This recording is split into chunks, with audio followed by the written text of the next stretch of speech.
അടിമത്തത്തിൽ കഴിയുന്നവർക്ക് വിമോചനം അനിവാര്യമാണ്. യഹൂദരും ലോകം മുഴുവനും തേടിയതും ഒരു സമഗ്ര വിമോചകനെയാണ്.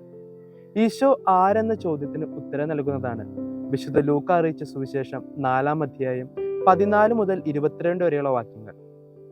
നസ്രത്തിലെ പ്രാർത്ഥനാലയത്തില് തനിക്ക് നൽകപ്പെട്ട വേദപുസ്തകം തുറന്ന് ഏശയ്യാ പ്രവാചകന്റെ പുസ്തകം 61-ാം അധ്യായം 1-2 വാക്യങ്ങൾ വായിച്ചു കഴിഞ്ഞതിന് ശേഷം ഈശോ ഇപ്രകാരം പറഞ്ഞു: ഇന്ന് നിങ്ങൾ കേട്ടിരിക്കെ തന്നെ ഈ തിരുവചനം നിറവേറിയിരിക്കുന്നു.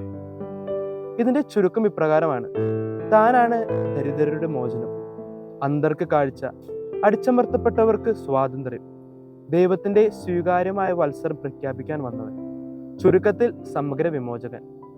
എന്നാൽ ഈശോ നൽകുന്ന ഈ മോചനത്തിന് പകരം പാപത്തിന്റെ വഴിയെ സഞ്ചരിക്കാനാണ് നമുക്ക് താല്പര്യം. സ്നേഹമുള്ളവരെ, ഈ നോമ്പ് കാലഘട്ടത്തിൽ ക്രിസ്തുവിന്റെ വെളിച്ചം നമുക്ക് വേണം. അടിമത്തത്തിൽ നിന്ന് മോചിതരായി ദൈവമക്കളുടെ സ്വാതന്ത്ര്യത്തിൽ നമുക്കായിരിക്കാം. ക്രിസ്തുവിനെ പ്രതിധ്വനിപ്പിക്കുന്ന ഹൃദയങ്ങളാക്കി നമ്മുടെ ഹൃദയങ്ങളെ മാറ്റുകയും ചെയ്യാം. ആമേൻ.